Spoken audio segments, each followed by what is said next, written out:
اب ہم آتے ہیں سیدنا ابراہیم علیہ السلام کے قصے کی طرف، لیکن اس سے پہلے یہ وضاحت کر دیں کہ سیدنا ابراہیم علیہ السلام کے واقعے کے ساتھ چند دوسرے انبیاء علیہ السلام کے واقعات بھی وابستہ ہیں، مثلا سیدنا لوط علیہ السلام کا واقعہ، اس لیے کہ یہ سیدنا ابراہیم علیہ السلام کے بھتیجے بھی ہیں اور ان کے پیروکار بھی۔ اسی طرح آپ کے صاحبزادوں سیدنا اسماعیل اور سیدنا اسحاق علیہ السلام کے واقعات ساتھ ساتھ چلتے ہیں۔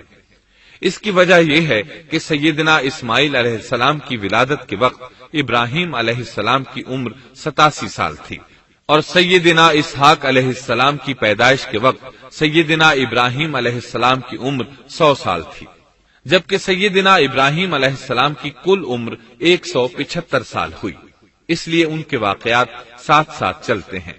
ابراہیم علیہ السلام کا قصہ سناتے ہوئے ان حضرات کا ذکر ساتھ ساتھ ضرور آئے گا، تو آئیے شروع کرتے ہیں قصہ ابراہیم علیہ السلام کا۔ صالح علیہ السلام کے بعد اللہ تعالیٰ نے سیدنا ابراہیم علیہ السلام کو مبعوث فرمایا۔ ابراہیم علیہ السلام جد الانبیاء ہیں، عظیم المرتبت اور اولو العزم پیغمبر ہیں۔ آپ کے والد کا نام طارق تھا، جبکہ اس کا لقب آزر تھا۔ آزر مدد کرنے والے کو کہتے ہیں۔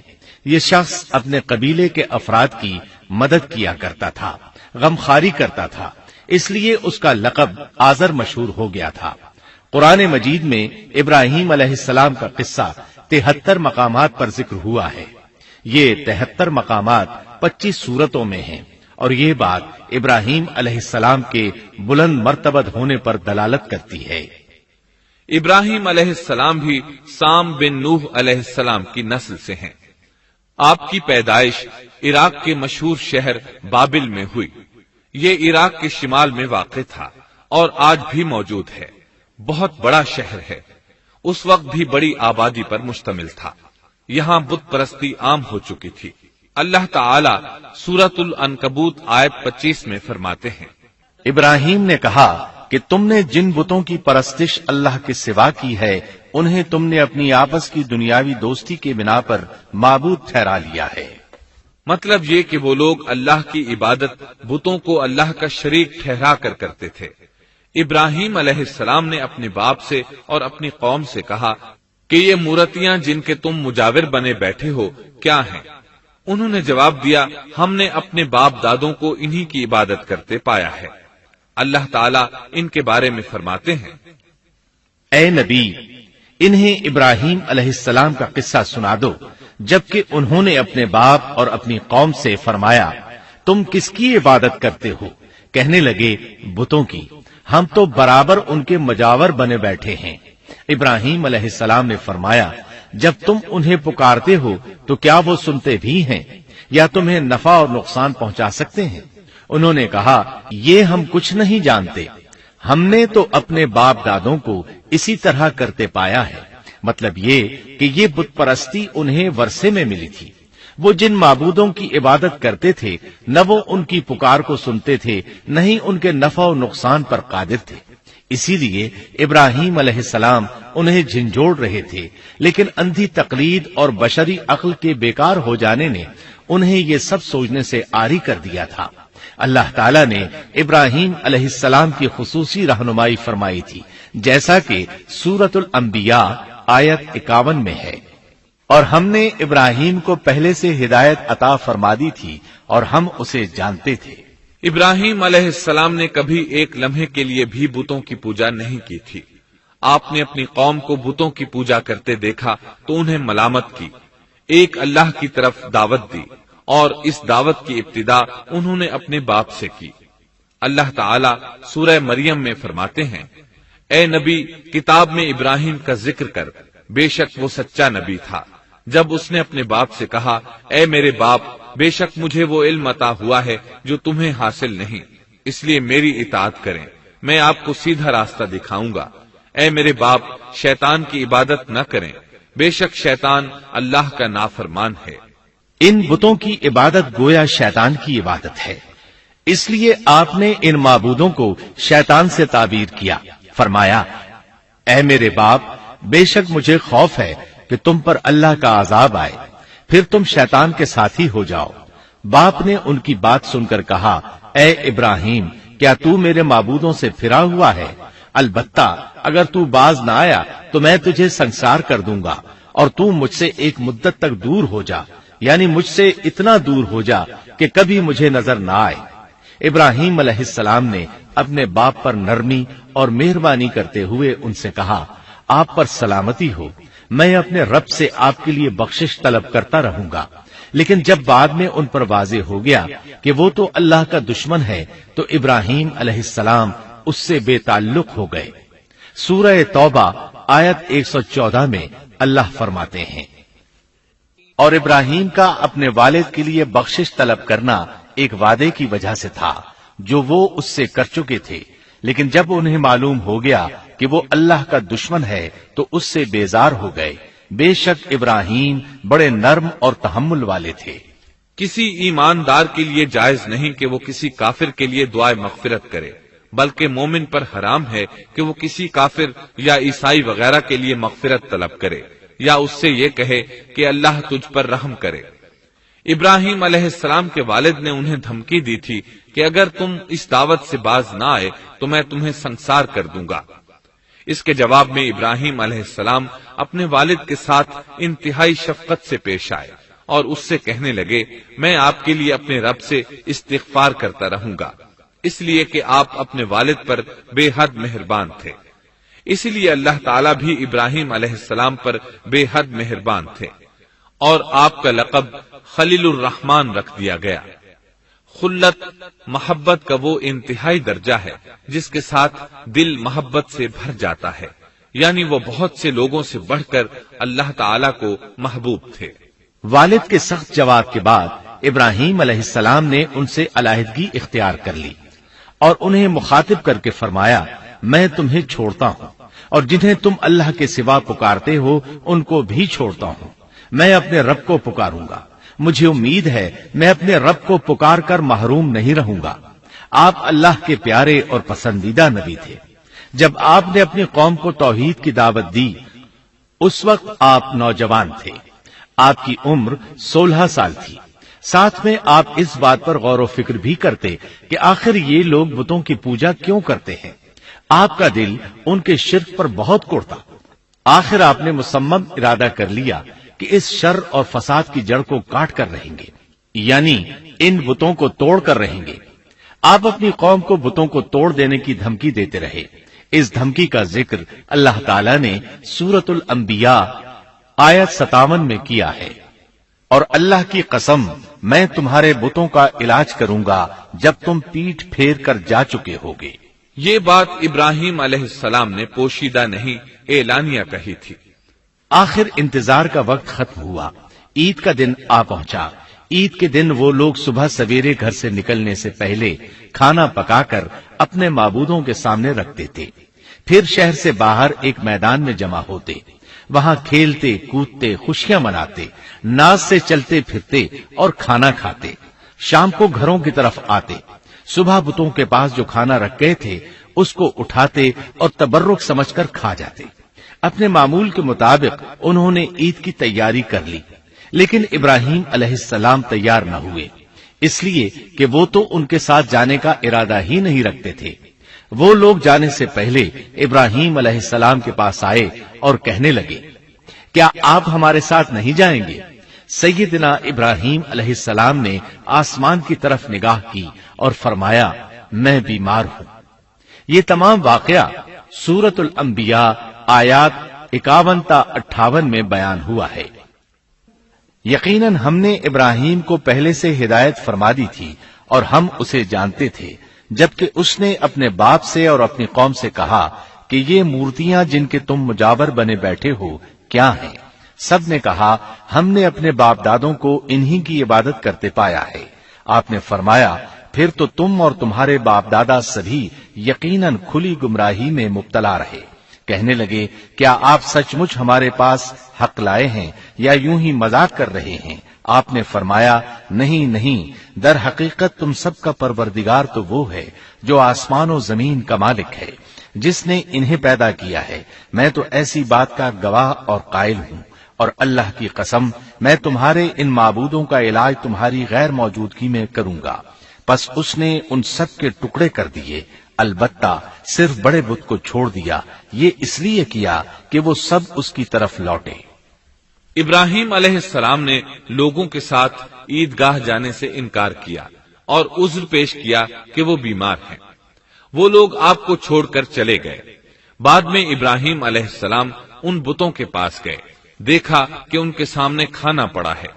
چونکہ سب لوگ کھانا لائے تھے اس لیے یہ کھانا بہت زیادہ تھا، لیکن ان جھوٹے معبودوں نے اسے کھانا تو درکنار اس کو چھوا تک نہ تھا۔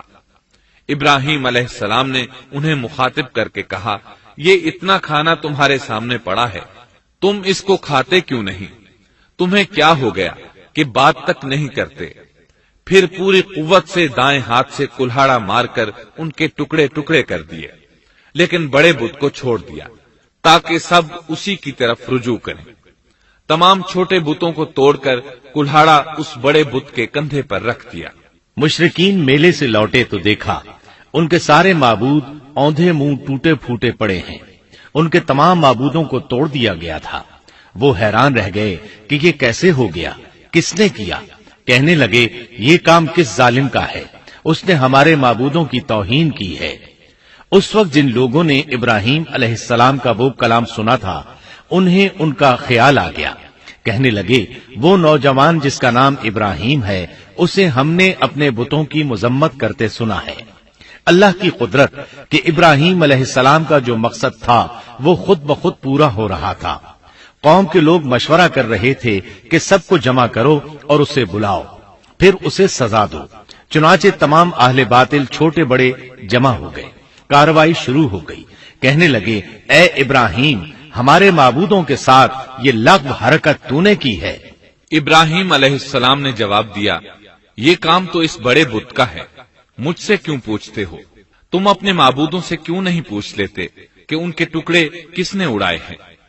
ابراہیم علیہ السلام کا جواب سن کر وہ سب سوچ میں پڑ گئے، پھر کہنے لگے، ہم نے بڑی غلطی کی، اپنے معبودوں کے پاس کسی کو حفاظت کے لیے نہیں چھوڑا۔ اس قدر واضح بات محسوس کر کے بھی وہ ظالم ایمان نہ لائے، بلکہ شیطان نے ان کے دلوں میں وسوسہ ڈالا اور انہوں نے غور و فکر کر کے کہا، اے ابراہیم، کیا تمہیں علم نہیں، یہ تو بے زبان ہیں، یہ بول نہیں سکتے۔ اب ابراہیم علیہ السلام نے فرمایا، تب پھر تم اللہ کے سوا اس چیز کی عبادت کرتے ہو جو تمہیں کچھ بھی نفع نہ دے سکے اور نہ نقصان پہنچا سکے۔ تعجب ہے تم پر اور ان پر بھی جنہیں تم اللہ کے سوا پکارتے ہو، کیا تم میں بالکل عقل نہیں؟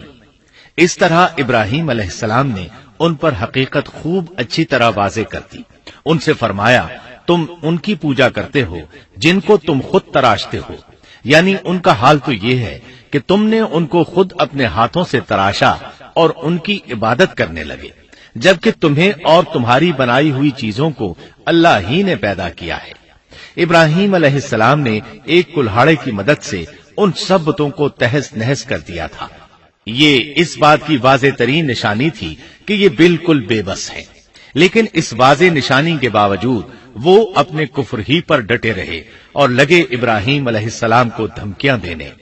کہنے لگے، اس کے لیے ایک آتش کدہ بناؤ اور اسے اس دہکتی آگ میں ڈال دو۔ پھر ان لوگوں نے ایک چٹیل میدان کا انتخاب کیا جہاں مٹی نام کی کوئی چیز نہیں تھی۔ اس میدان کو پتھروں کی باڑ کے ساتھ گھیر دیا گیا۔ پھر سب لوگوں کو حکم دیا گیا کہ وہ لکڑیاں جمع کر کے اس گھیری ہوئی جگہ میں رکھیں۔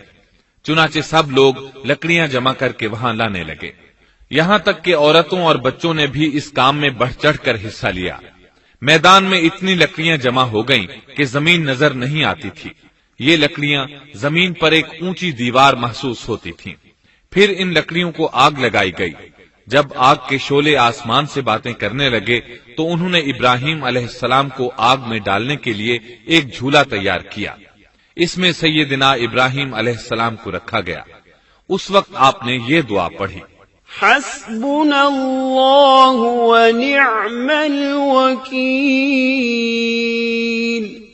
ہمیں اللہ کافی ہے اور وہی بہترین کارساز ہے۔ یہ کلمہ ہر محتاج اور مصیبت زدہ کو پڑھنا چاہیے۔ بخاری میں ہے، رسول اللہ صلی اللہ علیہ وسلم نے فرمایا، حسبنا اللہ و نعم الوکیل ابراہیم علیہ السلام نے اس وقت فرمایا تھا جب انہیں آگ میں پھینکا جانے لگا تھا۔ مطلب یہ کہ ہم اللہ ہی پر بھروسہ کرتے ہیں، اس کے سوا ہمارا کسی پر بھروسہ نہیں۔ بعض روایات میں یہ بھی ہے کہ جب ابراہیم علیہ السلام کو آگ میں ڈالا جانے لگا تو جبریل علیہ السلام آئے اور کہا، اے ابراہیم کوئی حاجت ہے تو میں حاضر ہوں۔ ابراہیم علیہ السلام نے فرمایا، اگر تم اپنی مرضی سے آئے ہو تو مجھے تمہاری کوئی ضرورت نہیں۔ ایک دوسری روایت میں ہے کہ بارش کے فرشتے نے حاضر ہو کر کہا تھا، اے ابراہیم مجھے حکم دیجئے میں بارش برسا کر اس آگ کو بجھا دوں، لیکن ایسی تمام روایات ضعیف ہیں۔ یوں بھی اللہ کا حکم ان سے پہلے کام کرنے والا تھا۔ اللہ تعالی سورہ انبیاء آیت 69 اور 70 میں فرماتے ہیں، ہم نے کہا اے آگ ابراہیم پر ٹھنڈی ہو جا اور سلامتی والی ہو جا، گو انہوں نے ابراہیم کا برا چاہا لیکن ہم نے انہیں ہی نقصان پانے والا کر دیا۔ چنانچہ جب ابراہیم علیہ السلام کو آگ میں ڈالا گیا تو وہ ٹھنڈی ہو گئی۔ ابن عباس رضی اللہ عنہما فرماتے ہیں، اگر اللہ تعالیٰ آگ سے یہ نہ فرماتے کہ سلامتی والی ٹھنڈی ہو جا تو وہ اس قدر سرد ہو جاتی کہ اس کی ٹھنڈک سے تکلیف محسوس ہوتی۔ گویا آگ بھی اللہ کے حکم کے بغیر نہیں جلا سکتی، چھری اللہ کے حکم کے بغیر نہیں کاٹ سکتی، اس لیے کہ یہ بھی اللہ کی مخلوق ہیں اور ان کی قدرت بھی اللہ کے پاس ہے۔ وہ چاہے تو ان کو قدرت عطا کر دے، چاہے تو قدرت واپس لے لے۔ آگ کو ٹھنڈا ہونے کا حکم ہوا، وہ ٹھنڈی ہو گئی۔ اس نے نہ ابراہیم علیہ السلام کے کپڑے جلائے، نہ جسم کے کسی حصے کو کوئی نقصان پہنچایا، صرف وہ رسیاں جلائیں جن سے آپ کو باندھا گیا تھا۔ سبحان اللہ۔ لوگ آگ کے گرد اس انتظار میں کھڑے تھے کہ جو ہی انہیں آگ میں پھینکا جائے گا وہ جل کر راکھ ہو جائیں گے، لیکن وہ یہ دیکھ کر حیران رہ گئے کہ ابراہیم علیہ السلام بڑے ناز سے آگ کے درمیان بیٹھے ہیں۔ بعض روایات میں ہے کہ ابراہیم علیہ السلام فرمایا کرتے تھے، مجھے ان دنوں جو راحت اور سکون حاصل تھا ویسا آگ سے نکلنے کے بعد نہیں ہوا۔ لوگ اس معجزے کو دیکھ کر حیرت زدہ تھے۔ پھر ابراہیم علیہ السلام آگ سے نکلے۔ اتنا بڑا معجزہ دیکھنے کے باوجود لوط علیہ السلام کے سوا کوئی شخص پورے بابل شہر سے ان پر ایمان نہ لایا۔ اللہ تعالیٰ فرماتے ہیں، پس ابراہیم پر لوط ایمان لائے۔ مطلب یہ کہ پوری بستی سے لوط علیہ السلام تھے جو آپ پر ایمان لائے تھے، باقی تمام لوگ کفر ہی پر ڈٹے رہے۔ ابراہیم علیہ السلام ان کا رویہ دیکھ کر نا امید ہو گئے کہ اس سے بڑھ کر یہ کون سا معجزہ دیکھنا چاہتے ہیں۔ ان کے بتوں کو توڑ دیا گیا، اپنی آنکھوں سے اللہ کی نشانی ان لوگوں نے دیکھی، پھر بھی یہ ایمان نہیں لائے، چنانچہ آپ نے وہاں سے ہجرت کا ارادہ فرما لیا۔ اس وقت بابل پر نمرود نامی بادشاہ کی حکومت تھی۔ کہا جاتا ہے کہ زمین کے بیشتر حصے پر اسی کی حکمرانی تھی۔ جب اس کے پاس یہ خبریں پہنچیں کہ ابراہیم علیہ السلام کو آگ میں ڈالا گیا لیکن آگ نے انہیں نہیں جلایا تو اس نے ابراہیم علیہ السلام کو اپنے دربار میں پیش کرنے کا حکم دیا۔ ابراہیم علیہ السلام کو وہاں لایا گیا۔ نمرود نے ان سے ان کے رب کے بارے میں سوال کیا۔ اللہ تعالیٰ سورۃ البقرہ آیت 258 میں فرماتے ہیں، کیا تو نے اس شخص کو نہیں دیکھا جس نے ابراہیم سے اس کے رب کے متعلق جھگڑا کیا، اس لیے کہ اللہ نے اسے سلطنت دی تھی۔ ایک روایت میں ہے کہ 4 بادشاہوں نے زمین کے بیشتر حصے پر حکمرانی کی ہے، ان میں سے ایک نمرود ہے۔ نمرود اپنے وقت کا حاکم و بادشاہ تھا۔ ابراہیم علیہ السلام سے جب اس کی اللہ تعالیٰ کے بارے میں بات چیت ہوئی تو ابراہیم علیہ السلام نے کہا، میرا رب وہ ہے جو زندہ کرتا ہے اور مارتا ہے۔ جواب میں اس نے کہا، میں بھی زندہ کرتا ہوں اور مارتا ہوں۔ چنانچہ اس نے حکم دیا کہ جیل سے 2 آدمیوں کو لے آؤ۔ جیل سے 2 ایسے آدمیوں کو لایا گیا جن کے لیے سزائے موت کا فیصلہ ہو چکا تھا۔ اس نے ان میں سے ایک کے قتل کا حکم دیا، دوسرے کو معاف کر دیا۔ اس سے اس نے یہ ثابت کرنا چاہا کہ وہ بھی زندہ کر سکتا ہے اور موت دے سکتا ہے، اور کہنے لگا، دیکھ لو میرے حکم سے لوگ مرتے ہیں اور میرے حکم سے انہیں زندگی ملتی ہے۔ اس کی بات سن کر ابراہیم علیہ السلام نے غور کیا کہ اگر وہ اس سے موت و حیات کے باریک فلسفے پر بحث کریں گے تو نمرود کا مقصد پورا ہو جائے گا اور میرا مقصد پورا نہیں ہو پائے گا۔ اس لیے بحث و مباحثے کی بجائے کوئی مضبوط دلیل پیش کر دی جائے تاکہ حق و باطل کے درمیان فرق واضح ہو جائے۔ چنانچہ آپ نے فرمایا، بے شک اللہ سورج کو مشرق سے لاتا ہے، تو اس کو مغرب سے لے آ۔ کافر بادشاہ یہ سن کر مبہوت رہ گیا، اس کا سر جھک گیا۔ اللہ تعالیٰ فرماتے ہیں تب وہ کافر حیران رہ گیا اور اللہ نا انصافوں کو سیدھی راہ نہیں دکھاتا۔ ان تمام باتوں کے بعد نمرود کو یہ معلوم کرنے کی ضرورت نہیں رہی کہ ابراہیم علیہ السلام آگ سے کیسے نجات پا گئے، کیونکہ حقیقت اس پر آشکار ہو چکی تھی۔ وہ جان گیا تھا کہ اصل معاملہ کیا ہے۔ چنانچہ اس نے ابراہیم علیہ السلام سے کہا، آپ اس ملک سے نکل جائیے، ہم آپ کو یہاں نہیں رہنے دیں گے۔ ابراہیم علیہ السلام نے عراق کو خیر بات کہا اور شام کی طرف ہجرت کر گئے۔ یہاں آ کر وہ حران نامی بستی میں مقیم ہوئے۔ اسی جگہ آپ نے اپنے چچا ہاران کی بیٹی سیدہ سارہ علیہ السلام سے شادی کی۔ اللہ تعالیٰ اس ہجرت کے بارے میں فرماتے ہیں، اور ہم اسے یعنی ابراہیم اور لوط کو بچا کر اس زمین کی طرف لے آئے جس میں ہم نے جہان کے لیے برکت رکھی تھی۔ جب آپ حران کے مقام پر پہنچے تو وہیں ٹھہر گئے، وہیں رہنے لگے۔ یہاں آ کر آپ کا شمار بنو حران میں ہونے لگا۔ آپ لوگوں کو اسی شہر میں رہنے کی دعوت دیتے۔ اس شہر کے لوگ بتوں کی پوجا نہیں کرتے تھے بلکہ ستاروں کو پوجتے تھے۔ ابراہیم علیہ السلام نے جب ان کی یہ حالت دیکھی تو ارادہ کر لیا کہ ان لوگوں کو بتائیں گے کہ ستاروں کی عبادت کرنا باطل ہے۔ یہ لوگ چونکہ نجوم پرست تھے اس لیے ان کی عبادت کا وقت رات کو ہوتا تھا، اور یہ لوگ رات کے وقت عبادت کرتے تھے کیونکہ ان کے معبود یعنی ستارے رات ہی کو طلوع ہوتے ہیں۔ چنانچہ ابراہیم علیہ السلام انہیں یہ دکھانے کے لیے کہ ان چیزوں کی عبادت باطل ہے ایک دن ان کے ساتھ نکلے۔ اللہ نے آسمان کے دروازے کھول دیے تو ابراہیم علیہ السلام نے چاند، ستاروں، سیاروں اور آسمان و زمین کی سلطنت کو دیکھا۔ اللہ تعالیٰ نے ابراہیم علیہ السلام سے تمام پردے ختم کر دیے جو عام طور پر لوگوں کی آنکھوں پر ہوتے ہیں، اور انہوں نے وہ کچھ دیکھا جسے آج کی رصد گاہیں بھی نہیں دیکھ سکتی۔ اللہ تعالیٰ سورۃ الانعام آیت 75 میں فرماتے ہیں، اور اسی طرح ہم نے ابراہیم کو آسمان اور زمین کی سلطنت کا مشاہدہ کرا دیا تاکہ وہ یقین کرنے والوں میں سے ہو جائے۔ بعض مفسرین نے لکھا ہے کہ یہ سب کچھ اللہ تعالیٰ نے ابراہیم علیہ السلام کو اس لیے دکھایا تھا کہ وہ ستاروں کی پرستش کرتے تھے۔ پھر اللہ تعالیٰ نے اپنی عبادت کی طرف ان کی رہنمائی فرمائی۔ جن مفسرین نے یہ بات لکھی وہ غلطی پر ہیں، کیونکہ ایک جلیل القدر رسول کے متعلق ایسا گمان کرنا کبیرہ گناہ ہے۔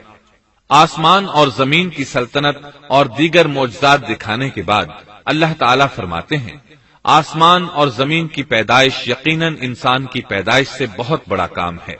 اللہ تعالیٰ ایک دوسرے مقام پر فرماتے ہیں، آسمان اور زمین میں بہت سی نشانیاں ہیں جن سے یہ منہ موڑ کر گزر جاتے ہیں۔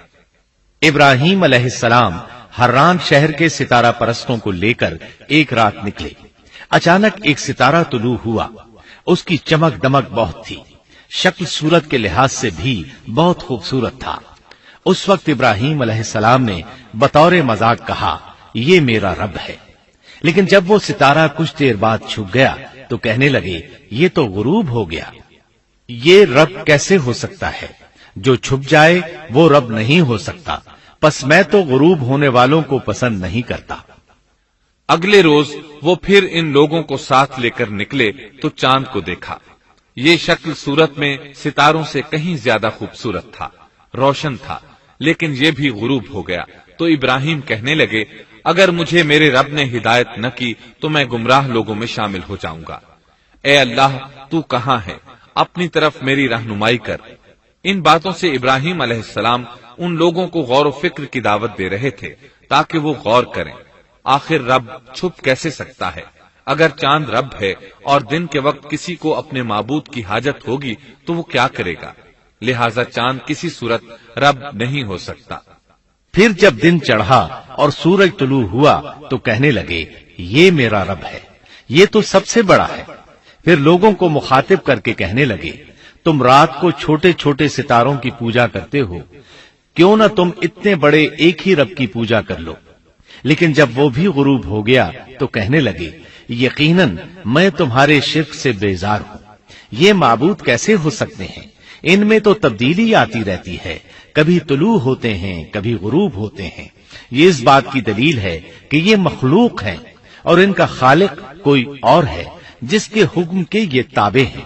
جب یہ خود مخلوق ہیں اور کسی اور کے تابع ہیں تو کسی کو نفع نقصان پہنچانے پر کس طرح قادر ہو سکتے ہیں؟ پھر اپنی قوم کو مخاطب کر کے کہنے لگے میں اپنا رخ اس کی طرف کرتا ہوں جس نے آسمانوں کو یکسو ہو کر پیدا کیا اور میں شرک کرنے والوں میں سے نہیں ہوں. اب بھی وہ اپنی بات پر اڑے رہے. تب آپ نے فرمایا تم مجھ سے اللہ کے بارے میں جھگڑ رہے ہو، مجھے تو اللہ راہ دکھا چکا ہے اور اس نے مجھے دلیل عطا فرمائی ہے. میں یقیناً جانتا ہوں کہ تمہارے تمام معبود بے بس اور بے طاقت ہیں. جاؤ تم سے اور تمہارے ان معبودوں سے جو ہو سکے کر لو. میرے رب کی مرضی کے بغیر کچھ بھی نہیں ہو سکتا. میرے رب نے ہر چیز کے علم کو اپنے گھیرے میں لے رکھا ہے. کیا پھر بھی تم نصیحت حاصل نہیں کرو گے؟ اور میں تمہارے معبودوں سے خوف کیوں کھاؤں؟ تم اللہ سے نہیں ڈرتے؟ ان کو اللہ کا شریک ٹھہرا رہے ہو. اللہ نے اس کی کوئی دلیل نازل نہیں کی. اگر تم میں صحیح علم ہے تو تم ہی بتلا دو کہ ہم دونوں جماعتوں میں سے امن کا زیادہ حقدار کون ہے. امن انہی کے لیے ہے جو ایمان لانے کے بعد دین کو شرک سے خلط ملط نہیں کرتے. حقیقت میں ہدایت یافتہ وہی لوگ ہیں. یہی ہمارے وہ دلائل تھے جو ہم نے ابراہیم علیہ السلام کو ان کی قوم کے مقابلے میں عطا کیے تھے، اور ہم جسے چاہیں مرتبے میں بڑھا دیں.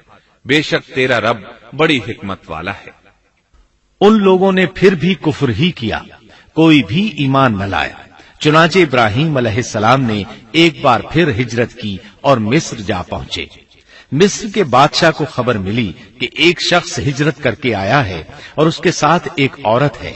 وہ بہت زیادہ حسین و جمیل ہے. چنانچہ اس ظالم نے اپنے کارندوں کو بھیجا کہ اس عورت کو میرے پاس لے آؤ، ساتھ ہی اس سے پوچھنا کہ تمہارے ساتھ جو آدمی ہے وہ کون ہے. اگر وہ اس کا خاوند ہو تو اسے قتل کر دینا. ادھر بادشاہ نے اپنے کارندوں کو حکم دیا. ادھر اللہ نے ابراہیم علیہ السلام کی طرف وحی بھیج دی. انہوں نے سارا علیہ السلام سے کہا اگر وہ تجھ سے میرے بارے میں پوچھیں تو بتا دینا تم میری بہن ہو. پھر سارا سے بولے اے سارا، روئے زمین پر میرے اور تیرے سوا کوئی مومن نہیں، یعنی یہ کافروں کی سرزمین ہے، یہاں کوئی مومن نہیں، اس لحاظ سے تم میری دینی بہن ہو. پھر بادشاہ نے ابراہیم علیہ السلام کو پیش کرنے کا حکم دیا. اس نے آپ سے پوچھا یہ عورت کون ہے؟ آپ نے فرمایا یہ میری بہن ہے. اس طرح ابراہیم علیہ السلام کی زندگی میں 3 موقع ایسے آئے کہ انہوں نے اللہ کے دین کی حمایت اور مدافعت کے لیے توریہ کیا. توریہ کا مطلب یہ ہے کہ واقعہ کچھ اور ہو لیکن کوئی شخص کسی خاص مصلحت کی وجہ سے اسے 2 معانی والے الفاظ کے ساتھ اس انداز میں بیان کرے کہ سننے والا اس واقعہ کو نہ سمجھ سکے بلکہ اس کا ذہن خلاف واقعہ چیز کی طرف منتقل ہو جائے. شریعت نے بعض مخصوص حالات میں اس کی اجازت دی ہے. وہ 3 مواقع جہاں ابراہیم علیہ السلام نے توریہ فرمایا ان کی وضاحت کچھ اس طرح ہے. ایک یہ کہ آپ نے میلے پر نہ جانے کی غرض سے ان لوگوں سے کہا تھا کہ میں بیمار ہوں. دوسرے موقع پر یہ فرمایا تھا یہ کام اس بڑے سردار بت کا ہے. تیسرے سارا علیہ السلام کو دینی بہن قرار دیا. اس ظالم بادشاہ نے سارا علیہ السلام کو اپنی تحویل میں لے لیا. جب سارا علیہ السلام کو معلوم ہوا کہ وہ ایک بدکار شخص ہے تو انہوں نے اللہ تعالیٰ سے دعا کی اے اللہ تجھے معلوم ہے میں تجھ پر اور تیرے نبی پر ایمان لائی ہوں اور اپنے جسم کو اپنے خاوند کے سوا ہر ایک سے محفوظ رکھا ہے، لہذا آپ اس کافر کو مجھ پر مسلط نہ کیجیے گا. چنانچہ اس کافر بادشاہ نے جب سیدہ سارا کو پکڑنے کے لیے اپنا ہاتھ بڑھایا تو اس کا ہاتھ شل ہو گیا اور اپنی جگہ پر جم گیا. وہ لگا چیخ پکار کرنے. اس میں اتنی طاقت نہ رہی کہ اپنے ہاتھ کو حرکت دے سکے. اس کی آواز سن کر اس کے محافظ بھاگے ہوئے آئے. انہوں نے اس کے ہاتھ کو چھڑانا چاہا لیکن چھڑا نہ سکے. اس کی یہ حالت دیکھ کر سیدہ سارہ خوف زدہ ہو گئیں۔ انہوں نے سوچا اگر یہ مر گیا تو لوگ کہیں گے اسے میں نے قتل کیا ہے۔ چنانچہ انہوں نے اللہ سے دعا کی کہ اسے چھوڑ دیا جائے۔ اللہ تعالیٰ نے آپ کی دعا قبول کر لی، اس کا ہاتھ ٹھیک ہو گیا، لیکن وہ ظالم پھر بھی نہ ڈرا۔ اس نے ایک بار پھر آپ کی طرف ہاتھ بڑھایا، اس کا ہاتھ پھر شل ہو گیا۔ سیدہ سارہ نے پھر دعا کی، وہ دوبارہ ٹھیک ہو گیا، وہ پھر بھی باز نہ آیا۔ تیسری بار پھر اس نے ان کی طرف ہاتھ بڑھایا، اس بار بھی اس کا ہاتھ شل ہو گیا۔ اب وہ سیدہ سارہ علیہ السلام سے کہنے لگا، اب کی بار اگر تو مجھے اس مصیبت سے نجات دلائے گی تو میں تجھے چھوڑ دوں گا اور کبھی تیرے آڑے نہیں آؤں گا۔ چنانچہ سیدہ سارہ علیہ السلام نے اللہ تعالی سے دعا کی، وہ ٹھیک ہو گیا۔ تب اس نے اپنے کارندوں کو آواز دی اور ان سے بولا، تم میرے پاس کسی انسان کو نہیں بلکہ سرکش جن کو لائے ہو۔ پھر اس نے انہیں رہا کر دیا، عزت و اکرام سے رخصت کیا اور ان کی خدمت کے لیے اپنی بیٹی ہاجرہ کو ساتھ کر دیا۔ سارہ علیہ السلام واپس لوٹی تو دیکھا کہ ابراہیم علیہ السلام نماز پڑھ رہے ہیں۔ نماز کے بعد انہوں نے پوچھا، سارہ اس نے تمہارے ساتھ کیا سلوک کیا؟ سیدہ سارہ علیہ السلام نے سارا واقعہ سنا دیا۔ سن کر آپ نے فرمایا، الحمدللہ۔ پھر بولے، اب ہم یہاں نہیں رہیں گے بلکہ واپس جائیں گے۔ چنانچہ آپ ایک بار پھر فلسطین میں آ گئے، وہیں اپنی زندگی بسر کرنے لگے۔ اب ہم آگے بڑھتے ہیں۔ جب آپ فلسطین میں مستقل طور پر رہائش پذیر ہوئے تو لوط علیہ السلام بھی آپ کے ساتھ تھے۔ لوط علیہ السلام آپ کے بھتیجے تھے، ان کے والد کا نام ہاران تھا۔ یہ بچپن ہی سے سیدنا ابراہیم علیہ السلام کے زیر سایہ رہے، انہی کے ہاں پرورش پائی، اس لیے دین حق فوراً قبول کر لیا۔ جب سیدنا ابراہیم علیہ السلام نے عراق سے شام کی طرف ہجرت کی تو یہ آپ کے ساتھ تھے۔ وہاں سے حران گئے، تب بھی ساتھ تھے۔ پھر مصر کی طرف ہجرت کی تو بھی لوط علیہ السلام ان کے ساتھ تھے۔ آخرکار جب آپ نے مصر کو بھی خیر بات کہا اور فلسطین آ گئے تب بھی یہ ساتھ تھے۔ اب ابراہیم علیہ السلام نے لوط علیہ السلام کو حکم دیا کہ وہ بستی سدوم کی طرف چلے جائیں، اس لیے کہ اس بستی کے لوگ کفر کی انتہائی گہرائی میں جا چکے ہیں۔ انہیں کفر و شرک سے نکالنے کے لیے وہاں جائیں، انہیں اللہ کے احکام سنائیں، اللہ کی طرف دعوت دیں۔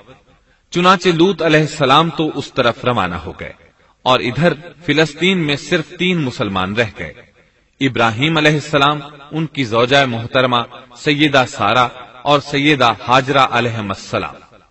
وہیں رہائش پذیر رہے اور لوگوں کو مسلسل اللہ کی طرف دعوت دیتے رہے۔ یہاں یہ بے شمار مال و دولت کے بھی مالک بن گئے۔ جب ان کی عمر 85 یا 86 سال ہوئی تو سارہ علیہ السلام نے سوچا، میں بانجھ ہوں، میرے خاوند بوڑھے ہیں لیکن اولاد کی تمنا ہے، تو کیوں نہ میں اپنی لونڈی ہاجرہ ہدیے اور تحفے کے طور پر ابراہیم علیہ السلام کو دے دوں۔ چنانچہ ہاجرہ ابراہیم علیہ السلام کو مل گئیں، انہوں نے ان سے شادی کر لی۔ اللہ رب العزت نے جلد ہی ان کے بطن سے آپ کو اسماعیل علیہ السلام عطا فرمائے۔ ہاجرہ علیہ السلام کے ماں بننے پر اور ان کی اولاد کو دیکھ کر سیدہ سارہ علیہ السلام کو فطری طور پر غیرت کا احساس ہوا۔ اللہ کی قدرت دیکھیے، خود ہی انہیں ہاجرہ کو تحفے میں دیا تاکہ اولاد حاصل ہو، اور جب وہ ماں بن گئیں تو اب غیرت محسوس کر رہی ہیں۔ اپنی اس کیفیت سے مجبور ہو کر سیدہ سارہ نے ابراہیم علیہ السلام سے کہا، آپ مجھے اس کے ساتھ ایک جگہ پر نہ رکھیں۔ مورخین اور سیرت نگار لکھتے ہیں کہ ہاجرہ علیہ السلام ایک نطاق پہنا کرتی تھی، یعنی وہ جسم کے درمیان ایک لمبا کپڑا لٹکا لیتی تھی تاکہ وہ کپڑا گھسٹ گھسٹ کر قدموں کے نشانات مٹا دے اور سارہ کو نظر نہ آئے، کیونکہ سارہ غیرت کی حد کو پہنچ چکی تھی۔ ابراہیم علیہ السلام نے جب سارہ علیہ السلام کے اندر غیرت کے آثار دیکھے تو ہاجرہ کو ان کی نگاہوں سے دور کر دیا۔ ادھر اللہ کا حکم بھی نازل ہو گیا کہ اپنی بیوی ہاجرہ اور دودھ پیتے بچے اسماعیل کو ساتھ لے لیں اور مکہ کی طرف رخ کر لیں۔ ابراہیم علیہ السلام مکہ کی طرف روانہ ہوئے، یہاں تک کہ مکہ پہنچ گئے۔ یہ جگہ اس وقت بالکل ویران اور بے آباد تھی، نہ کوئی انسان تھا نہ پانی۔ نہ نباتات کے آثار تھے، غرض کوئی چیز نظر نہیں آتی تھی، بس پہاڑوں کے درمیان ایک بے آب و گیاہ میدان تھا۔ یہی وہ مقدس اور تاریخی وادی تھی جہاں ابراہیم علیہ السلام اپنی زوجہ اور لخت جگر کو چھوڑ کر واپس پلٹے۔ سیدہ ہاجرہ علیہ السلام کو بہت حیرت ہوئی، انہیں یہ امید نہیں تھی کہ ان کے خاوند انہیں ایک بے آباد جگہ تنہا چھوڑ کر چل دیں گے، اس پر بچے کی ذمہ داری الگ تھی۔ چنانچہ انہوں نے ابراہیم علیہ السلام کو آواز دی، لیکن انہوں نے مڑ کر بھی نہ دیکھا۔ اب وہ ان کے پیچھے آئیں اور قریب پہنچ کر بولی، اے ابراہیم، ہمیں کہاں چھوڑے جا رہے ہو؟ یہاں نہ پانی، نہ خوراک، نہ کوئی انسان۔ ابراہیم علیہ السلام نے پھر بھی کوئی جواب نہ دیا، کوئی پریشانی بھی ظاہر نہ کی اور چلتے رہے۔ سیدہ ہاجرہ بھی آپ کے پیچھے چلتی رہیں اور پوچھتی رہیں کہ ہمیں کس کے حوالے کر کے جا رہے ہیں؟ یہاں تو کوئی بھی جاندار نہیں، مکمل طور پر بے آباد علاقہ ہے۔ لیکن انہوں نے اب بھی کوئی توجہ نہ دی۔ آخر سیدہ ہاجرہ نے کہا، کیا آپ کو اللہ نے اس کام کا حکم دیا ہے؟ اب آپ نے جواب میں فرمایا، ہاں۔ تب سیدہ ہاجرہ بولی، اگر یہ بات ہے تو اللہ تعالی ہرگز ہمیں ضائع نہیں ہونے دے گا۔ جب انسان اللہ کے احکام کو بجا لائے تو اس کے دل سے فقر و فاقے کا خوف نکل جاتا ہے، اور اللہ اسے طرح طرح کے انعامات سے نوازتا ہے۔ انسان جب تک اللہ کے احکام کو بجا لاتا رہے گا تب تک اللہ کی نصرت اور اس کی تائید شامل حال رہے گی۔ چنانچہ جوں ہی ہاجرہ علیہ السلام کو پتا چلا کہ انہیں تنہا چھوڑ جانا اللہ کے حکم کی بنا پر ہے تو فوراً یقین بھرے لہجے میں بولی، تب اللہ ہمیں ضائع نہیں کرے گا۔ یہ کہہ کر وہ اپنے شیر خوار بچے کی طرف پلٹ گئیں۔ خوراک اور پانی چند دن میں ختم ہو گئے، پانی کا ایک قطرہ پاس نہ رہا۔ اب پانی کی تلاش شروع کی، لیکن اپنے لیے تو درکنار، ماں کو بیٹے کے لیے بھی پانی نہ ملا نہ خوراک۔ اب بچہ لگا بھوک سے بلکنے، خوراک نہ ملنے کی وجہ سے ماں کا دودھ بھی خشک ہو گیا تھا۔ عورت کتنی بھی باحوصلہ ہو، اپنے بچے کو بھوک سے بلکتے نہیں دیکھ سکتی۔ اب انہوں نے بچے کو وہیں چھوڑا اور تیزی سے قریبی پہاڑی صفا کی طرف لپکی۔ اوپر چڑھ کر ادھر ادھر نظر دوڑائی کہ شاید کسی طرف پانی یا خوراک نظر آ جائے یا کسی انسان کی جھلک نظر آ جائے۔ جب کچھ نظر نہ آیا تو نشیب کی طرف چلی، ساتھ میں بچے کی طرف بھی دیکھتی جاتی تھی۔ نشیب میں پہنچی تو بچہ نظروں سے اوجھل ہو گیا۔ اس پر اور بے چین ہوئی اور بلندی کی طرف دوڑی۔ اس طرح مروا پہاڑی پر چڑھ گئی۔ وہاں بھی چاروں طرف نگاہ دوڑائی لیکن کچھ نظر نہ آیا۔ خیال آیا کہ پھر کوشش کرنی چاہیے۔ اس خیال سے مروا پہاڑی سے اتری اور صفا کی طرف چل دی۔ درمیان میں نشیب کی وجہ سے بچہ نظر نہ آیا تو دوڑنے لگی۔ اس طرح پھر صفا پر چڑھ گئی۔ اللہ اکبر! ایک تو عورت ذات کمزور، پھر بھوک پیاس سے نڈھال، اس پر کس قدر سعی اور کوشش میں مصروف، وہ بھی اپنے بچے کے لیے۔ بہرحال بار بار کوشش کے خیال سے انہوں نے صفا اور مروہ پہاڑیوں کے درمیان 7 چکر لگائے۔ یہی وجہ ہے مسلمان عازمین حج صفا و مروہ کے درمیان سعی کرتے ہیں تاکہ اس واقعے کی یاد تازہ ہو جائے۔ جب وہ آخری مرتبہ مروہ پر پہنچی تو انہوں نے ایک آواز سنی۔ یہ آواز اسماعیل علیہ السلام کے قریب سے آئی تھی۔ انہوں نے پوری توجہ سے آواز کو سننے کی کوشش کی اور جلدی سے اسماعیل کے قریب پہنچی۔ کیا دیکھتی ہیں؟ اسماعیل کے قدموں کے نیچے سے پانی پھوٹ رہا ہے، کیونکہ جبریل علیہ السلام کو اللہ نے اس صابرہ خاتون کی مدد کے لیے بھیجا تھا۔ انہوں نے زمزم والی جگہ پر اپنا پر مارا تو اسماعیل کے قدموں کے پاس سے ایک عظیم چشمہ رحمت نمودار ہوا۔ مستقبل کے پیغمبر کے قدموں کے نیچے سے اللہ نے جبریل فرشتے کے ذریعے زمین پھاڑ کر پانی نکال دیا۔ یہی آب زمزم کا آغاز تھا۔ ہاجرہ علیہ السلام پانی کو آنکھیں پھاڑ پھاڑ کر حیرت سے دیکھ رہی تھی۔ ان کی خوشی کی انتہا نہ رہی جب انہوں نے دیکھا پانی پھوٹ پھوٹ کر چاروں طرف بہ رہا ہے۔ زمین ہموار تھی، اس لیے انہوں نے زمین کو کھودنا شروع کر دیا تاکہ پانی ادھر ادھر نہ بہ جائے۔ پھر انہوں نے اس گڑھے کے چاروں طرف پتھر رکھ دیے اور زبان سے بولی، زم زم، اس کا مطلب ہے رک جا۔ نبی اکرم صلی اللہ علیہ وسلم کا فرمان ہے، اللہ اسماعیل کی والدہ پر رحم فرمائے، اگر وہ جلد بازی سے کام نہ لیتی تو زمزم ایک بہنے والا چشمہ ہوتا، لیکن انہوں نے اس کے گرد بند باندھ دیا۔ انہیں دراصل اس وقت پانی کی شدید ضرورت تھی، اس لیے انہوں نے پانی کو اپنے پاس جمع کر لیا تاکہ بہہ کر ضائع نہ ہو جائے۔ انہوں نے اسماعیل کو پانی پلایا، خود بھی خوب پیا، اور یہ اللہ تعالی کی طرف سے ان کی مہمان نوازی تھی۔ وہاں کوئی اور انسان نہیں تھا، نہ کھانے کی کوئی چیز تھی، بس یہی آب زمزم ان کے لیے کھانے اور پینے کا کام دے رہا تھا۔ اب چونکہ زمزم ایک چشمہ بن گیا تھا، اس لیے پرندے بھی آنے لگے۔ انہی دنوں عرب کے قبیلوں میں سے ایک قبیلہ بنو جرہم یمن کو خیر باد کہہ کر اس طرف آ رہا تھا۔ یمن میں ایک بہت بڑا ڈیم تھا، پہاڑوں کے درمیان انہوں نے پانی کو روک کر ایک بہت بڑا بند قائم کر رکھا تھا، اس سے پورا سال آسانی سے کھیتی باڑی کرتے تھے۔ اس ڈیم کی بدولت ان کا آب پاشی کا نظام بہت اچھا تھا۔ جب اس ڈیم کو اللہ تعالیٰ نے توڑا تو تمام لوگ وہاں سے منتشر ہو گئے اور جزیرہ عرب کے اطراف میں منتقل ہونے لگے۔ وہیں سے ہجرت کرنے والا ایک قبیلہ بنو جرہم تھا۔ یہ لوگ بنیادی طور پر عرب تھے۔ یہ قبیلہ سفر میں رہتا، جہاں کہیں پانی اور چراگاہ نظر آتے وہیں پڑاؤ ڈال دیتے۔ جب وہاں خوراک ختم ہو جاتی تو آگے سفر شروع کر دیتے۔ چونکہ وہ بہت بڑے تاجر تھے، اس بنا پر ان راستوں سے خوب واقف تھے۔ انہیں چشموں کا خوب علم تھا۔ ملک شام کی طرف بھی ان کی آمد و رفت تھی۔ یہ قبیلہ بنو جرہم مکہ کے قریب پہنچا تو فضا میں پرندوں کو منڈلاتے پایا۔ کہنے لگے ان پرندوں کی موجودگی میں ضرور کوئی راز ہے۔ اب انہوں نے اپنے کچھ آدمی اس طرف بھیجے۔ یہ لوگ جلد ہی چشمے تک پہنچ گئے۔ انہوں نے وہاں ایک عورت اور اس کے بچے کو پایا۔ پھر وہ لوگ ان کے پاس آئے، وہاں پڑاؤ ڈالنے کی اجازت مانگی۔ سیدہ ہاجرہ نے فرمایا، ٹھیک ہے، لیکن شرط یہ ہے کہ تمہیں اجرت ادا کرنا ہوگی۔ ان کے لیے یہ سستا سودا تھا۔ ان کے پورے قبیلے کو سامان زندگی مل رہا تھا، جبکہ صرف ایک عورت اور اس کے بیٹے کی ذمہ داری ان پر عائد ہو رہی تھی۔ انہوں نے فوراً حامی بھر لی اور وہاں رہائش اختیار کر لی۔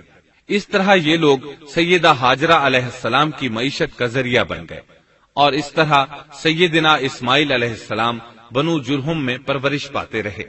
انہوں نے ان لوگوں سے عربی سیکھ لی اور ان سے بھی زیادہ عربی دان بن گئے۔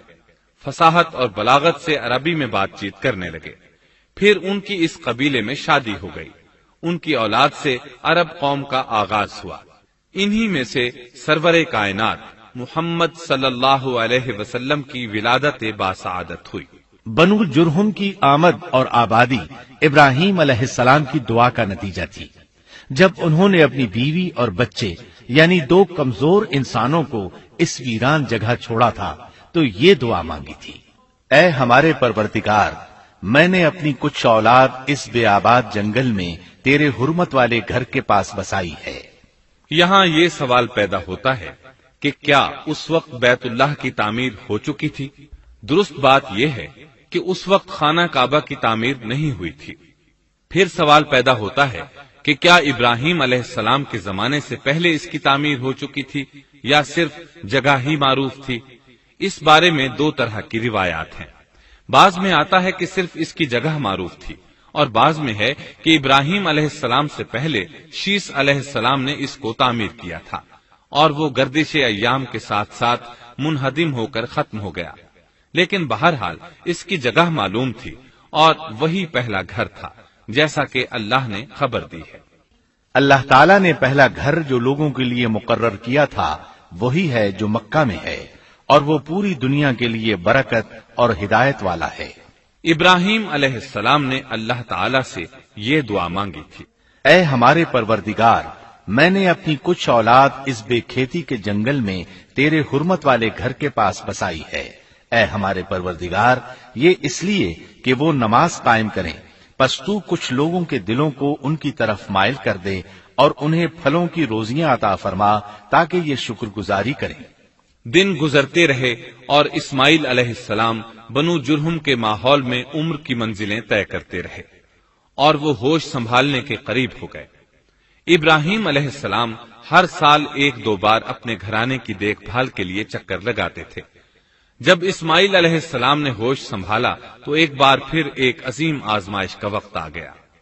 ہوا یوں کہ ایک مرتبہ ابراہیم علیہ السلام مکہ تشریف لائے، ایک جگہ آرام کے لیے بیٹھے کہ نیند کی وادی میں پہنچ گئے۔ نیند میں انہوں نے خواب دیکھا کہ اپنے لخت جگر کو اپنے ہاتھ سے ذبح کر رہے ہیں، ساتھ ہی آنکھ کھل گئی۔ ابراہیم علیہ السلام جانتے تھے کہ انبیاء کرام کے خواب حقیقت ہوتے ہیں، اللہ کی طرف سے وحی ہوتے ہیں، اور شیطان کسی صورت ان کے خواب میں نہیں آ سکتا، لہذا انہوں نے اس خواب کے مطابق عمل کرنے کا پختہ ارادہ کر لیا، کسی قسم کی پریشانی کا شکار نہ ہوئے۔ اللہ رب العزت نے اس عظیم اور تعجب خیز واقعے کا قرآن مجید میں ذکر کرتے ہوئے فرمایا، اور ابراہیم نے کہا میں تو ہجرت کر کے اپنے پروردگار کی طرف جانے والا ہوں، وہ ضرور میری رہنمائی کرے گا۔ اے میرے رب، مجھے نیک بخت اولاد عطا فرما۔ تو ہم نے ایک بردبار بچے کی بشارت دی۔ پھر جب بچہ اتنی عمر کو پہنچا کہ اس کے ساتھ چلنے پھرنے لگا تو ابراہیم نے کہا میرے پیارے بیٹے، میں نے خواب دیکھا ہے کہ میں تجھے ذبح کر رہا ہوں، اب تو بتا تیری کیا رائے ہے؟ یہاں سوال پیدا ہوتا ہے کہ ابراہیم علیہ السلام نے اسماعیل علیہ السلام سے مشورہ کیوں لیا؟ وہ چاہتے تو اسماعیل کو سوتے میں ذبح کر دیتے، اس طرح اللہ کا حکم بجا لاتے۔ وہ بیٹے کے پاس کیوں گئے اور ان سے مشورہ کیوں لیا؟ جی ہاں، یہ مسئلہ یاد رکھنے کے قابل ہے کہ ہر مسلمان پر لازم ہے کہ وہ اپنے دوسرے مسلمان بھائی کو اجر و ثواب میں شامل کرنے کی کوشش کرے۔ ابراہیم علیہ السلام نے بیٹے کو ثواب میں شامل کرنے کے لیے انہیں اللہ کے حکم سے آگاہ کیا، یہ نہ چاہا کہ میں اکیلا ہی اجر لیتا رہوں، بلکہ دوسرے کی خیر خواہی کو پیش نظر رکھا۔ والدین کے لیے آپ کے اس انداز میں نصیحت موجود ہے، یہ کہ اولاد کو ثواب کے مواقع فراہم کریں، ان کی صحیح تربیت کریں۔ اگر صدقہ کرنے کا موقع ملے تو بچوں کے ذریعے صدقہ کرائیں تاکہ انہیں بھی اللہ کے راستے میں خرچ کرنے کی عادت پڑے۔ جب کسی دینی مجلس میں بیٹھنے کا موقع ملے تو اپنی اولاد کو بھی ساتھ لے کر جائیں۔ بے شمار لوگ خود تو جاتے ہیں، اولاد کو جانے کے لیے کہتے بھی نہیں، خود دین سیکھتے ہیں، اولاد کو دین نہیں سکھاتے۔ ابراہیم علیہ السلام نے اسماعیل علیہ السلام سے رائے لی۔ سبحان اللہ، انہوں نے جواب میں فرمایا اے ابا جان، آپ کو جو حکم ملا ہے کر گزریے۔ یہ نہیں کہا کہ مجھے تو حکم نہیں ہوا، بلکہ فوراً سر تسلیم خم کر دیا، اس لیے کہ وہ جانتے تھے انبیاء کا خواب حقیقت پر مبنی ہوتا ہے، اللہ کی وحی ہوتا ہے، اس لیے بالکل پریشانی ظاہر نہ کی، یہ تک نہ پوچھا مجھے کیوں ذبح کر رہے ہیں، یا میرا کیا جرم ہے، یا آپ کے پاس کون سا صریح حکم آیا ہے۔ انہوں نے ایسی کوئی بات نہ کہی، اللہ کی فرما برداری اسی کو کہتے ہیں۔ چنانچہ اپنے باپ سے کہا اے ابا جان، آپ کو جو حکم ہوا ہے اس کو کر گزریے، انشاءاللہ آپ مجھے صبر کرنے والوں میں پائیں گے۔ علماء کرام فرماتے ہیں اس جملے سے ان کا انتہائی ادب اور احترام شامل ہے، اور اس میں زبردست توکل موجود ہے۔ یہ نہیں کہا کہ آپ مجھے صبر کرنے والوں میں سے پائیں گے، بلکہ آپ نے اللہ کی مشیت کو جملے میں شامل کیا اور فرمایا انشاءاللہ آپ مجھے صبر کرنے والوں میں سے پائیں گے۔ لہذا مسلمانوں کو دھوکے میں نہیں پڑنا چاہیے، یہ نہ کہے میں سفر کروں گا، میں فلاں کام کروں گا، میں فلاں کام کے کرنے کی طاقت رکھتا ہوں، بلکہ یوں کہے اللہ نے چاہا تو میں سفر کروں گا، اللہ نے چاہا تو فلاں کام کروں گا۔ اپنے علم اور طاقت کے دھوکے میں پڑنا سراسر نادانی ہے۔ ہر چیز کا تعلق اللہ سے قائم کرے، جیسا کہ اللہ تعالیٰ فرماتے ہیں اور ہرگز ہرگز کسی کام پر یوں نہ کہنا کہ میں اسے کل کروں گا، مگر ساتھ ہی انشاءاللہ کہہ لینا۔ اپنی زبان کو اللہ کے ذکر سے سجا کر رکھو اور ہمیشہ اپنے معاملات کو اللہ کی طرف لوٹاؤ۔ بہرحال باپ بیٹا دونوں ہی مصمم ارادے کے ساتھ اللہ کا حکم پورا کرنے کے لیے پیش ہو گئے۔ اسماعیل علیہ السلام نے اپنے والد محترم سیدنا ابراہیم علیہ السلام سے کہا جب آپ مجھے ذبح کرنے لگیں تو میری پیشانی کو زمین پر رکھ دیجیے گا تاکہ آپ کو میرا چہرہ نظر نہ آئے اور کہیں آپ کے ہاتھ رک نہ جائیں، چہرہ دیکھ کر آپ پر شفقت پدری غالب نہ آ جائے۔ اب ابراہیم علیہ السلام نے بیٹے کی پیشانی پکڑ کر زمین پر لٹا دیا، جیسا کہ اللہ تعالیٰ نے فرمایا۔ جب دونوں مطیع ہو گئے اور ابراہیم نے اسے پیشانی کے بل لٹا دیا، اب انہوں نے چھری پکڑی اور گردن پر چلا دی، لیکن چھری نے گردن نہ کاٹی، بالکل اسی طرح جیسے آگ نے ابراہیم کو نہیں جلایا تھا، اس لیے کہ چھری میں کاٹنے کی طاقت اور آگ میں جلانے کی صلاحیت اللہ کے حکم کے بغیر نہیں آ سکتی۔ اللہ نے دونوں سے یہ طاقتیں سلب کر لیں۔ اب ابراہیم زور لگا رہے ہیں، ادھر اسماعیل علیہ السلام کہہ رہے ہیں، ابا جان جلدی کیجئے، چھری چلائیے۔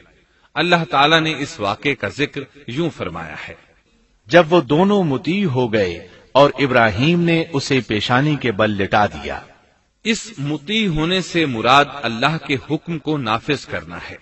اب ظاہر ہے مطیع تو وہ پہلے بھی تھے، لیکن یہاں اسلما یعنی مطیع ہونے سے مراد کامل اسلام ہے۔ نہایت واضح اور حقیقی اسلام مراد ہے، اس لیے کہ کامل اسلام وہی ہوتا ہے جس میں بغیر کسی تردد اور توقف کے اللہ کے امر اور نہی کی تصدیق کی جائے۔ یہ تھا حقیقی اسلام۔ ہاں تو چھری چلتی رہی، گلا نہ کٹا، اس لیے کہ امتحان اور آزمائش کی تکمیل ہو چکی تھی۔ یہ بات ثابت ہو چکی تھی کہ اللہ کا حکم نافذ کرنے میں دونوں پوری طرح کوشاں ہیں۔ اللہ تعالیٰ بھی فرما برداری ہی کا صلہ عطا فرماتے ہیں۔ چنانچہ آواز آئی، قد صدقت الرؤيا، ہم نے اسے پکارا، اے ابراہیم تو نے خواب کو سچ کر دکھایا، یقیناً ہم اسی طرح نیکوکاروں کو جزا دیا کرتے ہیں۔ یقیناً یہ ایک کھلی آزمائش تھی۔ تاریخ کا ایک عظیم ترین امتحان اور کڑی آزمائش دنیا کو آج بھی حیرت میں ڈال دیتی ہے۔ کون ہے جو بیٹے کو ذبح کرنے پر تیار ہو جائے، خاص طور پر اس صورت میں جب اولاد بھی اکلوتی ہو، جس کی وجہ سے 86 سال کے بعد آنگن میں بہار آئی ہو۔ پھر اس کی قربانی کا بھی واضح حکم نہیں دیا گیا تھا، اشارتاً خواب میں رہنمائی کی گئی تھی۔ آپ کہہ سکتے تھے یہ قتل اور سنگین جرم ہے، کہہ سکتے تھے اپنے بیٹے کو کس جرم میں قتل کروں، لیکن آپ نے بغیر کسی تعامل کے سر تسلیم خم کر دیا اور اس عظیم امتحان میں کامیاب ہوئے۔ اللہ فرماتے ہیں، وَإِبْرَاهِيمَ الَّذِي وَفَّى، اور ابراہیم وہ ہیں جنہوں نے وفاداری کی۔ اس آیت میں یہ نہیں بتایا گیا کہ کس چیز میں وفاداری کی، اس لیے کہ وہ تو ہر معاملے میں مکمل طور پر وفاداری کا مظاہرہ کر چکے تھے۔ آگ میں ڈالے جانے والا معاملہ، بیوی اور بچے کو لق و دق میدان میں چھوڑ آنے کا معاملہ، پھر ذبح کا امتحان، تعمیر بیت اللہ کی مشقت، غرض ہر معاملے میں وفادار تھے، حتیٰ کہ اپنا مال اللہ کے راستے میں خرچ کرنے میں اس قدر وفادار کہ ابو زیفان کے لقب سے مشہور ہو گئے۔ اس کا معنی ہے مہمان نواز۔ کسی مہمان کو دسترخوان پر اپنے ساتھ بٹھائے بغیر ایک لقمہ نہیں کھاتے تھے، باہر نکلتے مہمان تلاش کرتے، پھر اس کے ساتھ مل کر کھانا کھاتے، مہمان نہ ملتا تو سخت غمگین ہو جاتے۔ اس طرح انہوں نے اللہ کے ہر حکم کی پاسداری کی۔ ذبح والے اس امتحان کا اللہ نے انہیں کیا صلہ دیا؟ اللہ فرماتے ہیں، ہم نے اسے عظیم ذبیحے کا بدلہ عطا کیا۔ ہاں تو ہم بتا رہے تھے چھری نے گلا نہ کاٹا۔ ایسے میں ابراہیم علیہ السلام نے ایک آواز سنی، آواز پیچھے سے آئی تھی۔ انہوں نے مڑ کر دیکھا، جبریل علیہ السلام نظر آئے۔ وہ آسمان سے ایک مینڈھا لے کر آئے تھے، دنیا کے مینڈھوں میں سے نہیں بلکہ جنت کا مینڈھا لائے تھے۔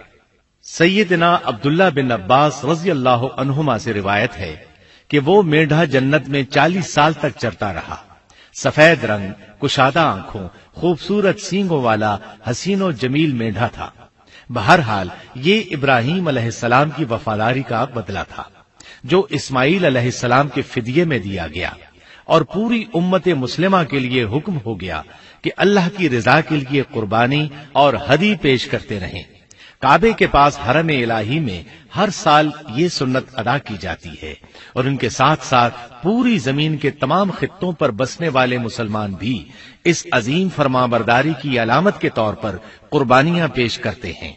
مینڈھے کے ذکر کا مطلب یہ ہے کہ ہم سنت ابراہیمی پر گامزن ہو جائیں، یہ میڈھا ہمیں اللہ کے لیے قربانی کا سبق دیتا ہے۔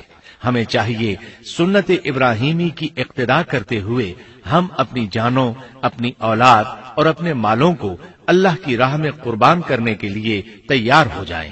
اللہ تعالیٰ فرماتے ہیں، اور ہم نے اسے عظیم ذبیحہ عطا کیا اور ہم نے اس کا پچھلوں میں ذکر خیر چھوڑا، سلامتی ہو ابراہیم پر۔ اسی طرح ہی ہم نیکوکاروں کو جزا دیتے ہیں، یقیناً وہ ہمارے مخلص بندوں میں سے تھا۔ اور اسی طرح اللہ فرماتے ہیں، اور ہم نے اسے نیکوکار نبی اسحاق کی ولادت کی خوشخبری سنائی۔ یہ خوشخبری فلسطین کی طرف واپس لوٹنے کے بعد سنائی گئی۔ ایک اکلوتے بیٹے کی قربانی کے لیے تیار ہو جانے کے صلے میں اور سارہ علیہ السلام کی عظمت اور تکریم کے مد نظر اللہ تعالی نے اسحاق کی خوشخبری سنا دی۔ یہ آیت ذبح کے واقعے کے بعد اللہ تعالی نے ذکر فرمائی ہے، اس لیے معلوم ہوا پچھلی آیات میں اسحاق کے علاوہ کسی اور بیٹے کا ذکر ہوا ہے، اور وہ اسماعیل علیہ السلام ہی تھے، جبکہ یہودی روایات میں اسحاق علیہ السلام کو ذبیح قرار دیا جاتا ہے۔ یہ بالکل غلط ہے۔ ذبح کے واقعے کے بعد اسحاق علیہ السلام کی بشارت مل رہی ہے، پھر بھلا وہ پیدا ہونے سے پہلے ہی ذبیح کیسے بن گئے؟ اس لیے یہ قطعی بات ہے کہ اسماعیل علیہ السلام ہی ذبیح ہیں۔ اس کے کئی اور بھی دلائل ہیں جن کے ذکر کرنے کا یہاں موقع نہیں۔ بہرحال اس عظیم آزمائش میں بے مثال کامیابی کے بعد ابراہیم علیہ السلام فلسطین آئے اور 120 سال کی عمر میں اسحاق علیہ السلام کی بشارت ملی، جبکہ سارہ علیہ السلام کی عمر 90 سال تھی۔ ان پر بڑھاپا طاری ہو چکا تھا۔ ایسے میں 3 فرشتے آئے، وہ تو قوم لوط کی تباہی کے لیے آئے تھے۔ راستے میں اللہ کے حکم سے ابراہیم علیہ السلام اور ان کی اہلیہ سارہ کو خوشخبری سنائی، اور اس غرض کے لیے وہ انسانی شکل میں آئے تھے۔ ابراہیم علیہ السلام تو پہلے ہی بہت مہمان نواز تھے، انہیں دیکھ کر بہت خوش ہوئے کہ مہمان آ گئے۔ فرشتوں نے انہیں سلام کیا، ابراہیم علیہ السلام نے سلام کا جواب دیا۔ وہ حیرت زدہ تھے کہ یہ لوگ ان کی بستی کے رہنے والے تو ہیں نہیں، لیکن ان پر سفر کے نشانات بھی نہیں ہیں، جیسا کہ دور سے چل کر آنے والوں میں ہوتے ہیں، نہ ان کے پاس سواریاں ہیں۔ قرآن مجید میں آتا ہے، فرشتوں نے سلام کیا تو ابراہیم نے بھی سلام کیا اور دل میں خیال کیا یہ اجنبی لوگ ہیں۔ پھر وہ اپنی مہمان نوازی کی عادت کے مطابق انہیں اندر لے آئے، ان کے لیے کھانے کا انتظام کیا۔ اللہ تعالیٰ فرماتے ہیں، ہمارے بھیجے ہوئے فرشتے ابراہیم کے پاس خوشخبری لے کر آئے تو انہوں نے سلام کیا۔ ابراہیم نے سلام کا جواب دیا اور فوراً بھنا ہوا بچڑا لے آئے، اور بچڑا بھی موٹا تھا۔ ان کے سامنے کھانا پیش کیا، لیکن وہ بھلا کب کھانے کی طرف ہاتھ بڑھانے والے تھے؟ یہ دیکھ کر ابراہیم علیہ السلام نے خوف محسوس کیا کہ کہیں یہ دشمن نہ ہو۔ اس وقت فرشتوں نے کہا، ابراہیم نہ ڈر، ہم تو قوم لوط کی طرف بھیجے گئے ہیں۔ جب انہوں نے یہ باتیں کی تو سارہ علیہ السلام پاس کھڑی تھی، وہ ہنسنے لگی۔ وہ خوشخبری سے پہلے کیوں ہنس پڑی؟ علماء اس بارے میں کہتے ہیں کہ جب انہوں نے سنا یہ فرشتے لوط علیہ السلام کی بستی کو تباہ کرنے جا رہے ہیں تو ان کے خاتمے کی خبر سن کر وہ ہنستی۔ اس کے بعد فرشتوں نے یہ خوشخبری سنائی، ہم نے اسے اسحاق کی پیدائش کی خوشخبری دی اور اسحاق کے بعد یعقوب پوتے کی بھی خوشخبری دی۔ بہت جلد ہی ہم اسحاق سے تیری ویران گود کو آباد کریں گے، اور تو اپنی زندگی میں اس کے بیٹے یعقوب کو بھی دیکھ لے گی۔ اب 3 بشارتیں جمع ہو گئیں، بیٹا پیدا ہوگا، لمبی عمر ملے گی یعنی بیٹا جوان ہوگا، اور پھر وہ اپنے پوتے کو بھی دیکھے گی۔ اس سے بڑھ کر کیا عزت اور تکریم ہو سکتی ہے؟ اس لیے جب نبی کریم صلی اللہ علیہ وسلم سے پوچھا گیا کریم یعنی عزت والا کون ہے، تو آپ نے فرمایا کریم بن کریم بن کریم بن کریم، یعنی یوسف بن یعقوب بن اسحاق بن ابراہیم علیہ السلام۔ مطلب یہ کہ نبی بن نبی بن نبی بن نبی۔ یہ یوسف علیہ السلام کی شان ہے کہ خود بھی کریم، باپ بھی کریم، دادا بھی کریم اور پردادا بھی کریم۔ اس سے بڑھ کر عزت افزائی کیا ہو سکتی ہے؟ بہرحال فرشتوں نے انہیں خوشخبری دی۔ پھر انہوں نے ابراہیم کو ایک صاحب علم لڑکے کی بشارت دی۔ خوشخبری سن کر سیدہ سارہ حیران ہوئی، مارے حیرت کے منہ سے ہلکی سی چیخ نکل گئی۔ انہوں نے اپنے رخسار پر ہاتھ مارا جیسا کہ عورتوں کی عادت ہوتی ہے، کہنے لگی، ہائے افسوس، کیا میں بچہ جنوں گی حالانکہ میں بانجھ ہوں اور میرے خاوند بوڑھے ہیں؟ یہ تو حیرت کی بات ہے۔ ایک دوسری جگہ اللہ تعالیٰ نے یہ الفاظ فرمائے، کہنے لگی، میں بوڑھی اور بانجھ ہوں، بھلا میں بچے کو کیسے جنم دوں گی؟ اس پر فرشتوں نے کہا، تو اللہ کے حکم پر تعجب کرتی ہے، اے اہل بیت، یہ تو اللہ کی تم پر رحمت اور برکت ہے، وہ بہت بزرگ اور قابل تعریف ہے۔ دوسری آیت میں ہے، انہوں نے کہا، اسی طرح تیرے رب نے فیصلہ کیا ہے اور ہمیں کہا ہے، یقیناً وہ بہت حکمت والا ہے اور علم رکھنے والا ہے۔ یہ تھی اسحاق علیہ السلام کی ولادت کی خوشخبری۔ ابراہیم علیہ السلام مکے میں سیدنا اسماعیل علیہ السلام سے ملنے کے لیے آتے رہتے تھے۔ ایک روز آئے تو ان سے کہا، اے میرے بیٹے، اللہ تعالیٰ نے مجھے حکم دیا ہے کہ اس مقام پر اللہ کا گھر تعمیر کرنا۔ اسماعیل علیہ السلام نے فوراً کہا، میں حاضر ہوں۔ اس طرح انہوں نے کھدائی شروع کی۔ ایسے میں انہیں شیش علیہ السلام کی تعمیر کے آثار نظر آئے۔ انہوں نے اس پر تعمیر شروع کر دی۔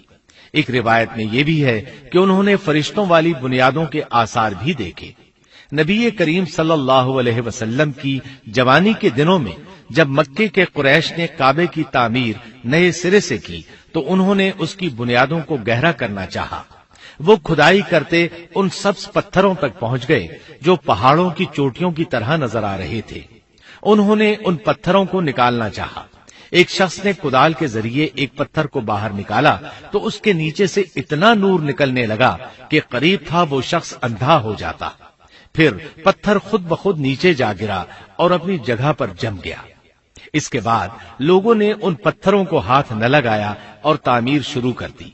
قرآن مجید میں تعمیر کعبہ اور بیت اللہ کا تذکرہ اس طرح آیا ہے، اور جب ہم نے بیت اللہ کے مکان میں ابراہیم کو جگہ دی اور فرمایا کہ میرے ساتھ شرک نہ کرنا اور میرے گھر کو طواف، قیام اور رکوع و سجود کرنے والوں کے لیے پاک رکھنا، اور فرمایا، بے شک لوگوں کے لیے جو پہلا گھر تعمیر کیا گیا ہے وہ مکہ میں ہے، وہ جہان والوں کے لیے برکت اور ہدایت کا ذریعہ ہے، اس میں واضح نشانیاں ہیں، مثلا مقام ابراہیم، تو جو کوئی حرم میں داخل ہوگا وہ امن میں آ جائے گا۔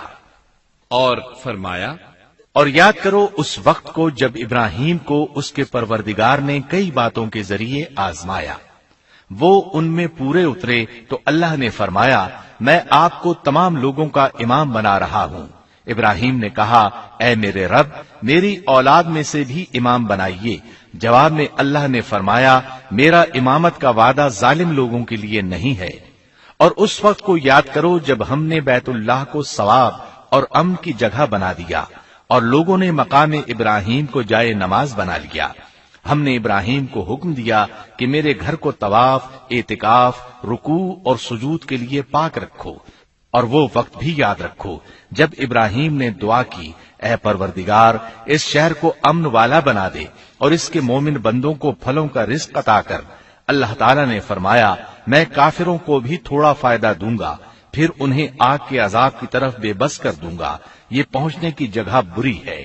اور وہ وقت یاد کرو جب ابراہیم اور اسماعیل بیت اللہ کی بنیادوں کو بلند کر رہے تھے اور دعا مانگ رہے تھے، اے ہمارے رب، ہماری محنت کو قبول فرما، تو دعا کو سننے والا، جاننے والا ہے، اور ہمیں اپنا فرما بردار بنا، ہماری اولاد میں سے بھی ایک فرما بردار گروہ بنا، اور ہمیں عبادت کا طریقہ سکھا اور ہم پر رجوع فرما، کیونکہ تو ہی توبہ قبول کرنے اور رحم فرمانے والا ہے۔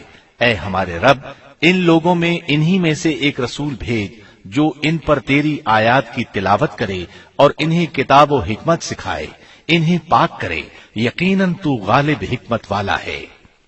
تعمیر کے دوران جب ابراہیم علیہ السلام اس مقام تک پہنچے جہاں آج حجر اسود ہے تو اللہ تعالیٰ نے جنت سے ایک سفید پتھر بھیجا۔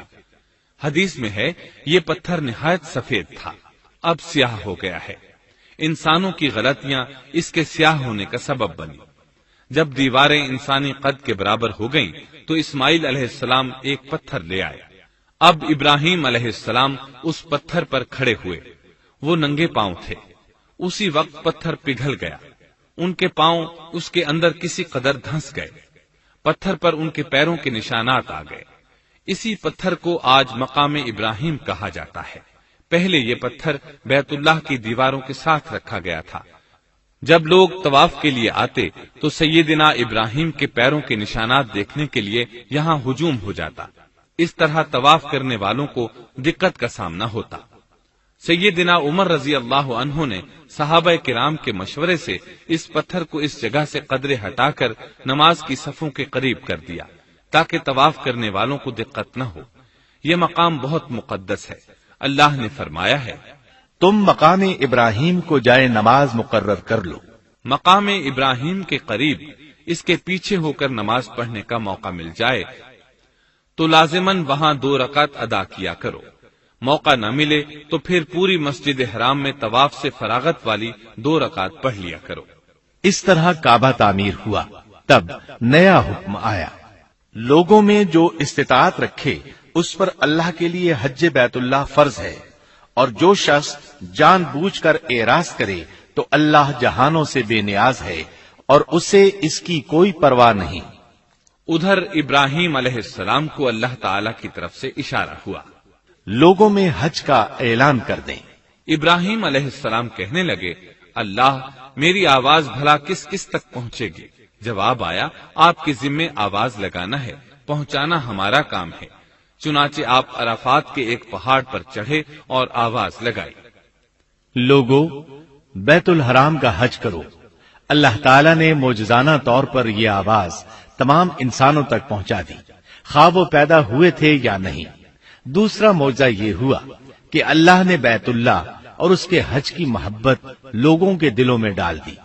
اللہ نے فرمایا، اور آپ لوگوں میں حج کا اعلان کر دیں، وہ آپ کی طرف پیدل بھی آئیں گے اور دبلے پتلے اونٹوں پر بھی دور دور سے آئیں گے۔ اس طرح لوگ پیدل اور سوار ہو کر کثرت سے حج کے لیے آنے لگے اور یہ ویران علاقہ آباد ہونے لگا۔ یہ تھے حالات اور واقعات ابراہیم علیہ السلام کے۔ آپ نے 175 سال کی عمر میں وفات پائی۔ آپ سے پہلے سیدہ ہاجرہ علیہ السلام نے وفات پائی، اور ان کی وفات سے کچھ ہی عرصہ بعد سیدہ سارہ علیہ السلام 127 سال کی عمر میں فوت ہو گئیں۔ ان دونوں کی وفات کے بعد آپ غمگین رہنے لگے۔ آخر اتنی مدت تک ساتھ رہا تھا۔ آپ خلیل الرحمان تھے، آپ پر صحیفے بھی نازل ہوئے، آپ اللہ کے بے حد شکر گزار تھے۔